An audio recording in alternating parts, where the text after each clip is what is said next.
Hi guys, बोला था ना जल्दी अपडेट करूँगी। देखो मैं आ गई। मैंने कोशिश की थी लास्ट संडे ही तुम लोग को व्लॉग बना के दे दूँ, लेकिन यार मेरा ऑपरेशन हुआ था और मुझसे बिल्कुल भी व्लॉग नहीं बन पा रहा था। लेकिन मैं इतना इंपॉर्टेंट लाइफ अपडेट तुम लोग को टाइम पे कैसे नहीं देती, तो इसलिए मैंने एक शॉर्ट वीडियो बना के डाल दिया था ताकि तुम लोग को अपडेट मिल जाए। सो हुआ ये कि मेरे Q&A वाले वीडियो से तुम लोगों ने बिल्कुल सही गैस कर लिया। Yes, I have been pregnant. और अभी से नहीं, मैं पिछले 9 मंथ से प्रेग्नेंट थी, लेकिन पता तुम लोग को अभी चला है जब मैंने एकदम क्लियर हिंट दे दिया। सो 12 फरवरी को मेरा C-सेक्शन हुआ था and obviously I became mother for the second time. Chica बड़ी बहन बन चुकी है। चीका को भाई मिला है या बहन, ये तुम लोग बड़े आराम से गैस कर सकते हो इसी वीडियो को देखकर। फिर भी अगर गैस नहीं कर पाए तो मैं रिवील कर दूंगी अगले वीडियो में, नहीं इसी वीडियो में, क्योंकि शायद मुझे अगला वीडियो बनाने का टाइम नहीं मिल पाएगा। लेकिन उससे पहले तुमने जो मेरा Q&A देखा था और मेरे क्वेश्चंस के आंसर दिए थे, पहले वो चेक करते हैं। तो मैंने तुम लोगों से पूछा था कि गैस करके बताओ क्या मेरी और अमित की लव मैरिज है या अरेंज मैरिज है। तो इसका आंसर मोस्टली ज़्यादातर लोगों ने बोला था कि हमारी लव मैरिज है। एंड आई कैन अंडरस्टैंड, वो लगती है लव मैरिज जैसी, जो भी हमें देखता है उसे यही लगता है कि हमारी लव मैरिज हुई है। लेकिन ये आंसर गलत है, क्योंकि हमारी प्रॉपर अरेंज मैरिज हुई थी।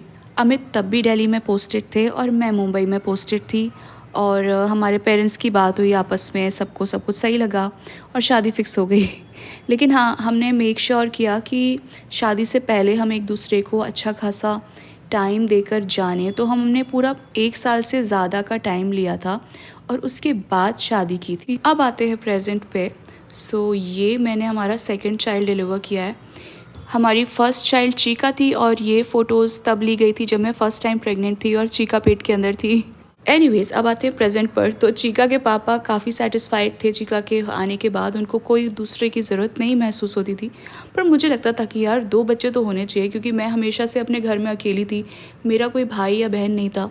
तो मुझे हमेशा से वो वॉइड फील होता था, मुझे लगता था कि यार एक सिबलिंग तो होना ही चाहिए। तो मैंने इस इंसान के साथ जोर ज़बरदस्ती करके एक दूसरा बच्चा इस दुनिया में लेकर आया है। कहने का मतलब है कि मैंने इनको काफ़ी कन्विंस किया, अपने घर वालों से, अपने ससुराल वालों से भी कन्विंस करवाया, और फाइनली जब ये थोड़ा कन्विंस हो गए तो हमने डिसाइड किया कि चलो अभी दूसरा प्लान कर ही लेते हैं। सो 2025 में हमारा सेकेंड बेबी कंसीव हुआ और 12 फरवरी को डिलीवरी से पहले मेरे इन लॉज भी आए हुए थे, मेरी mother and father in law और भैया भाभी, यानी कि मेरे जेठ और जेठानी, जिन्हें मैं भैया भाभी बोलती हूँ। भैया भाभी को भी एक लड़की और एक लड़का है। तो ये जो लड़का है इसका नाम है ऋषि, और चीका और ऋषि डिलीवरी से एक दिन जस्ट पहले प्रेग्नेंट होके घूम रहे थे सारे घर में। ऋषि ने एक कुत्ता डिलीवर किया है और चीका एक बॉल डिलीवर करने वाली है। एनीवेज, रात को सोने से पहले मैंने इतने अच्छे से नेल पेंट लगाई थी, पूरे 3 कोट लगा के मैं सोई थी, ये सोच के कि अगले दिन बहुत बड़ा कुछ होने वाला है, तो हम कुछ अच्छी फोटोज वीडियोज ले लेंगे। लेकिन सुबह सुबह हॉस्पिटल पहुंचते ही उन्होंने सबसे पहले मेरी नेल पेंट छुटा दी। मैंने पूछा तो उन्होंने बोला कि इन्फेक्शन होने के चांसेस रहते हैं, इसलिए हम निकाल देते हैं।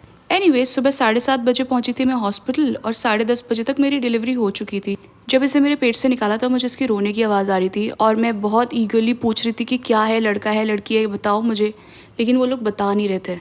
ऑनेस्टली मैं दिल से चाहती थी कि इस बार लड़का हो, क्योंकि ऑलरेडी एक लड़की है, तो ऑब्वियसली चीका को भी एक भाई ही चाहिए था, वो हमेशा से मुझे बोलती थी। आसपास काफ़ी कुछ लोग सजेस्ट भी करते थे कि चेक करा लो जेंडर, और आजकल तो हो जाता है, बट वो सारी चीज़ें सिर्फ इलीगल ही नहीं है बल्कि गलत भी है, और हम दोनों ही फेवर में नहीं थे इसके। लेकिन हाँ, डीप इनसाइड मैं तो जेन्युइनली चाहती थी कि यार लड़का हो जाए। ऑल्दो अमित मुझे बोलते रहते थे कि प्रिपेयर्ड रहना, लड़की भी हो सकती है, तुम कुछ ज़्यादा ही लड़के के बारे में सोच रही हो, कहीं ऐसा ना हो कि तुम बाद में डिसअपॉइंट हो जाओ, इसलिए पहले से सोच के चलो, अगर लड़की भी है तो बहुत अच्छी है, हमें दोनों ही केसेस में इक्वली खुश रहना है। तो मैंने खुद को लड़का और लड़की दोनों के लिए प्रिपेयर कर रखा था। लेकिन फिर भी जब वो डिलीवर हुआ ना, तो मैं बस जानना चाहती थी कि क्या है।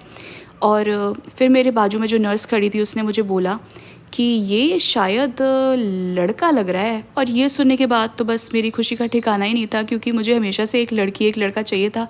मेरा पेट कटा हुआ था लेकिन स्माइल रुकने का नाम नहीं ले रही थी भाई। मैं लिटरली मैं स्माइल को रोक रही थी कि भाई डॉक्टर्स क्या सोचेंगे, ये लड़की फालतू में क्यों हंस रही है। फाइनली एक क्यूट सा बेबी बॉय हमारी लाइफ में आ गया।